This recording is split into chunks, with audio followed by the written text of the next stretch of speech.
आखिर कौन है WWE की हिस्ट्री के टॉप 10 हाई फ्लाइंग सुपरस्टार्स, जानेंगे आज की इस वीडियो में। तो आप इस एंड तक देखते रहें। चैनल पर नए हैं तो सब्सक्राइब करें और उस नोटिफिकेशन बेल को ऑन करना ना भूलें।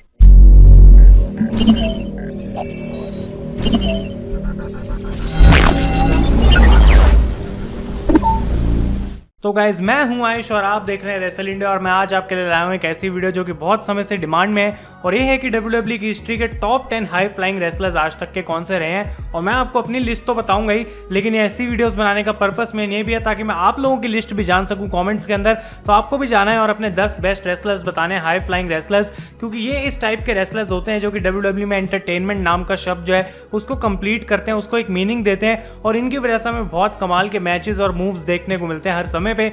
और मैंने जो लिस्ट प्रिपेयर करी है, एक मैं छोटा सा डिस्क्लेमर देना चाहता हूं कि 10 ही नाम है इसके अंदर, तो बहुत सारे नाम मैं मिस भी करूंगा, लेकिन ये मेरी पर्सनली कंपाइल्ड लिस्ट है। मेरे हिसाब से टॉप 10 है। आपकी लिस्ट में जानना चाहूंगा कमेंट्स में। तो अपनी लिस्ट में जाने से पहले मैं फटाफट से कहूंगा कि लाइक कर दे इस वीडियो को, भूले ना बिल्कुल भी। जो गोल है हमारा वो रहने वाला है 1500 लाइक्स का गाइस। और क्योंकि 10 ही नाम है, मैं पहले कुछ ऑनरेबल मेंशंस यानी कि कुछ ऐसे नाम लेना चाहता हूं जो कि मेरे हिसाब से इस लिस्ट में होने चाहिए थे, और वो है Chris Jericho, Chris Benoit, Neville, Kofi Kingston, Daniel Bryan and Shane McMahon. तो ये कुछ ऐसे नाम है जो कि बहुत सारे लोगों की लिस्ट में होंगे, लेकिन मैंने टॉप 10 में इनको नहीं रखा है। नंबर 10 से हम स्टार्ट करते हैं, और यहाँ पे नाम आता है फिन बैलर का। अब फिन बैलर मुझे पर्सनली बहुत ज़्यादा पसंद आते हैं। उनका जो गिमिक है वो बिल्कुल डिफरेंट है, और कई सारे सुपरस्टार्स WWE में ऐसे डार्क गिमिक्स लेके आते हैं, लेकिन फिन बैलर का जो डीमन वाला गिमिक है वो बिल्कुल ही कुछ अलग है। और जहाँ तक हाई फ्लाइंग स्किल्स की बात है, मुझे लगता है कि फिन बैलर के पास बहुत सारे अलग अलग मूव्स हैं अपने पूरे मूव सेट के अंदर, जो कि काफ़ी कमाल के लगते हैं। स्पेशली उनका जो फिनिशर है कूडग्रा, या फिर हम बात करें स्टिलिंग ब्लेड की, और जो अपनी over the top rope dives वगैरह भी लगाते हैं, वो काफ़ी इंटरेस्टिंग रहती है। और एक चीज़ हमेशा हम यही देखते हैं कि फिन बैलर को मेन रोस्टर पे कभी उतना ज़्यादा पुश नहीं करा गया। जब करा गया था तो वो इंजर्ड हो गए थे अनफॉर्चुनेटली, और शायद उसकी वजह से हमें उनके best possible matches main roster पे कभी देखने को नहीं मिले, लेकिन तब भी वो मेरी लिस्ट में नंबर 10 पर है। नंबर 9 की मैं बात करता हूँ तो यहाँ पे नाम आता है जॉन मॉरिसन का, एक ऐसा सुपरस्टार जिसकी बॉडी बिल्ड देख के कभी कभी लगता है कि भाई ये आखिर इतना एथलेटिक कैसे हो सकता है, इतने हाई फ्लाइंग अच्छे मूव्स कैसे कर सकता है। लेकिन एक समय ऐसा आया था जब जॉन मॉरिसन जाने जाते थे अपने कुछ यूनिक मूव्स के लिए, जो कि डेफिनेटली बहुत ही ज्यादा मुश्किल होते हैं एग्जीक्यूट करने के लिए। जैसे कि उनका फिनिशर है स्टारशिप पेन, वो हर किसी के बस की नहीं है एग्जीक्यूट करना।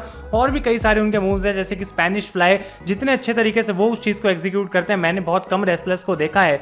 लेकिन WWE में जो उनका फर्स्ट रन था वो उतना अच्छा रहा नहीं था, और जब लास्ट ईयर वो कंपनी में वापस आए तो डेफिनेटली उन्होंने एक नया अपने आप को लुक दिया, एक फील दी है। और क्योंकि उनकी पॉपुलैरिटी इंडी सर्किट पे पहले से बहुत ज्यादा बढ़ चुकी थी, तो जॉन मॉरिसन एक ज्यादा फेमस नाम भी है इस समय पे, और उनका जो स्किल सेट है वो डेफिनेटली बहुत कम सुपरस्टार्स में देखने को मिलता है। नंबर 8 के हम बात करते हैं गाइस, तो यहाँ पे नाम आता है एवन बॉर्न का। मुझे नहीं पता आप लोगों में से कितने ऐसे सुपरस्टार्स हैं जिन्होंने एवन बॉर्न को लाइव अपने आंखों के सामने किसी शो में परफॉर्म करते हुए देखा है, लेकिन मेरे हिसाब से गाइस ये एक ऐसे सुपरस्टार हैं जो कि बहुत अंडररेटेड है। इनफैक्ट इनका निकनेम द एयरबॉर्न रखा गया था, लेकिन क्योंकि इनकी बिल्ड और साइज शायद ऐसा नहीं था जो कि विंस मैकमैन को पसंद आता है, तो पूरे समय जो इनकी बुकिंग रही थी वो काफी खराब रही थी WWE में, जिसकी वजह से कंपनी भी छोड़कर चले गए थे। लेकिन फैंस ने हमेशा से ही एवन बॉर्न को बहुत ज्यादा पसंद किया है। अगर हम इनके मूव्स की बात करें तो ये जो शूटिंग स्टार प्रेस लगाते हैं उसमें अनबिलीवेबली हाइट पे जाते हैं, इतनी ऊपर से घूमते हुए नीचे गिरते हैं, वो एक कमाल का मूव है। और उसके बाद इनकी 450 स्प्लैश, ड्रैगो राना और बहुत सारे ऐसे मूव्स थे जो कि फैंस देखना पसंद करते थे। लेकिन अनफॉर्चुनेटली इनका WWE में उतना अच्छा टाइम नहीं गया कि आज भी हम इनको एक बड़े स्टार के फॉर्म में देखें। नंबर 7 की हम बात करते हैं गाइस, तो यहाँ पे नाम आता है एडी गरेरो का। और इस समय तो ऐसा लग रहा है कि जब भी किसी टॉप सुपरस्टार की कोई भी कैटेगरी में लिस्ट बनती है तो एडी गरेरो का नाम उसमें आता ही आता है, क्योंकि ये इतना वर्सेटाइल सुपरस्टार है, एक इतना कमाल का सुपरस्टार था जो कि हर स्टाइल लड़ सकता है, हर पर्सोना इनको सूट करता था, और इसकी वजह से इस लिस्ट में भी आते हैं। तो एडी गरेरो का फिनिशर हम जानते हैं कि टॉप रोप से वो स्प्लैश लगाते थे, जो कि बहुत आइकॉनिक भी माना जाता था एक समय पे। लेकिन इसके बावजूद भी अगर उनको एक हाई फ्लाइंग मैच करना है रे मिस्टीरियो जैसे सुपरस्टार के अगेंस्ट, तो वहां पे बिल्कुल भी जो है एकदम हमें डिसअपॉइंट नहीं करते थे, एक अच्छा मैच दे पाते थे, और फास्ट सुपरस्टार के साथ भी उतना ही फास्ट पेस करके वो एडजस्ट हो जाते थे, और डेफिनेटली इसलिए भी वो लिस्ट में बिलोंग करते हैं। नंबर 6 की हम बात करते हैं गाइस, तो यहाँ पे नाम आता है शॉन माइकल्स का, एक सुपरस्टार जिसको मैंने अपने टेक्निकल सुपरस्टार्स की लिस्ट में नंबर 1 पे रखा था। लेकिन टेक्निक जो है वो हाई फ्लाइंग सुपरस्टार्स के लिए बहुत इंपॉर्टेंट होती है, क्योंकि ये सबसे ज्यादा डेंजरस मूव्स होते हैं एग्जीक्यूट करने के लिए। डेफिनेटली शॉन माइकल्स को भी इस लिस्ट का पार्ट बनना चाहिए, क्योंकि मेरे हिसाब से जिस तरीके से उनकी हाई फ्लाइंग मूव्स की एग्जीक्यूशन रहती थी वो हमेशा परफेक्ट थी। स्पेशली अगर मैं उनकी मून सॉल्ट की बात करूं या फिर मैं उनके over the top rope dive की बात करूं या फिर जिस तरीके से वो उड़ते हुए आते थे एकदम से, मतलब कुछ मूव्स उनके डेफिनेटली ऐसे थे जो कि यूनिक भी थे और इसी वजह से जो है वो इस लिस्ट में है। नंबर 5 की हम बात करते हैं गाइस, तो यहाँ पे नाम आता है द फिनोमिनल एजे स्टाइल्स का। अब एजे स्टाइल्स जो है हम जानते हैं कि एब्सोल्यूट परफेक्शन है। बहुत ही कम बार ऐसा होता है कि एजे स्टाइल्स की वजह से कोई दूसरा सुपरस्टार इंजर्ड हो गया या फिर स्टाइल्स बॉच करे जा रहे हैं अपने मैच के अंदर।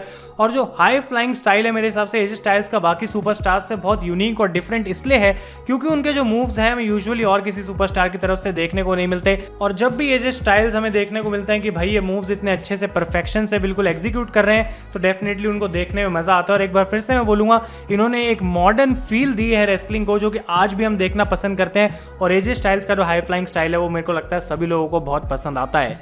नंबर 4 की हम बात करते हैं तो लिस्ट में यहाँ पे मैं सोच रहा था किसको रखूं इन दोनों में से, लेकिन मैं डिसीजन नहीं ले पाया गाइस। तो यहाँ पे एक टाई होता है और दो सुपरस्टार्स के बीच में टाई होता है। पहले है सेथ रॉलिंस और दूसरे हैं सीएम पंक। अब ये बात मैं एडमिट करूंगा कि सीएम पंक एक 100% हाई फ्लाइंग रेसलर हम नहीं कह सकते, लेकिन मैं ये बात भी जरूर कह सकता हूं कि जब वो हमें स्टिपुलेशन मैचेस में देखने को मिलते हैं जैसे कि मनी इन द बैंक या फिर स्टील केज मैचेस, तो वहां पे जिस तरीके से उनको एग्जीक्यूट करते हैं, जिस तरीके से हाई फ्लाइंग मूव्स का मिक्सचर रहता है उनके मैचेस के अंदर, वो काफी कमाल का रहता है। और इतनी लंबी रेन हमें उनकी देखी है, टाइटल रेन, तो उसके अंदर उन्होंने बहुत सारे हाई फ्लाइंग मैचेस लड़े हैं, अलग अलग सुपरस्टार्स के साथ लड़े हैं और डेफिनेटली इस वजह से वो लिस्ट के अंदर है। और सेथ रॉलिंस की मैं क्या ही बात करूं, हाई फ्लाइंग मैचेस हो, टेक्निकल मैचेस हो, हर चीज में सेथ रॉलिंस आउट परफॉर्म कर सकते हैं अपने अपोनेंट को।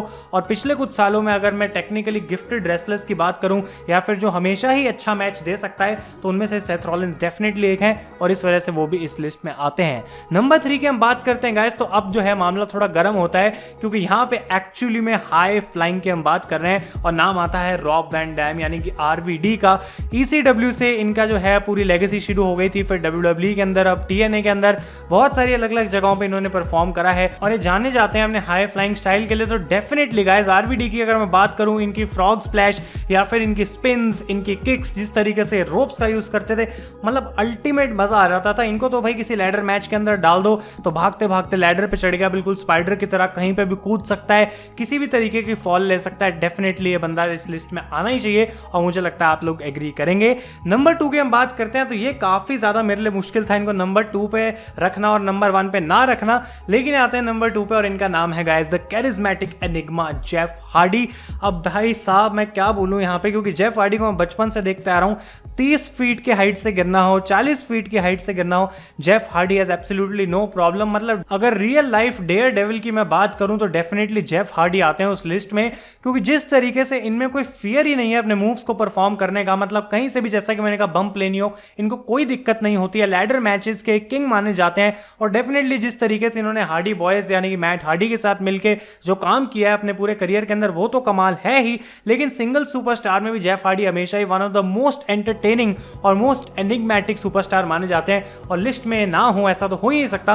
और नंबर 1 पे नहीं है, ये भी काफी मुश्किल था क्योंकि ऑब्वियसली आप लोग अभी तक जानते हैं कि नंबर 1 पे है गाइस रे मिस्टीरियो, और ये सिर्फ इसी वजह से है क्योंकि जब भी हाई फ्लाइंग सुपरस्टार्स की बात होती है तो रे मिस्टीरियो डेफिनेटली हर किसी की लिस्ट में आते हैं। ये एक ऐसा सुपरस्टार है जिसको कोई मिस नहीं कर सकता, मतलब एक बेस लाइन कहते हैं ना हाई फ्लाइंग सुपरस्टार की, वो इन्होंने सेट कर रखी है।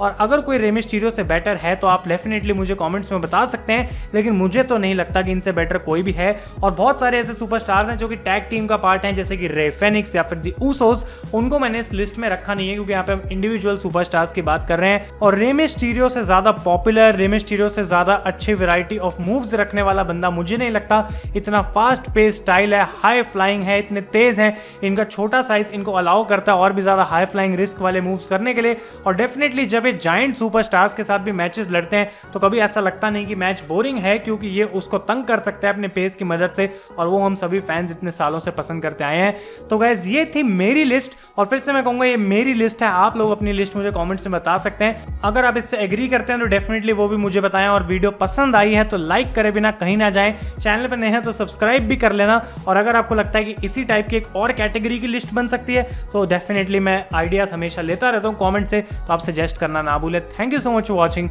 मैं हूँ आयुष और आप देख रहे हैं रेसल इंडिया।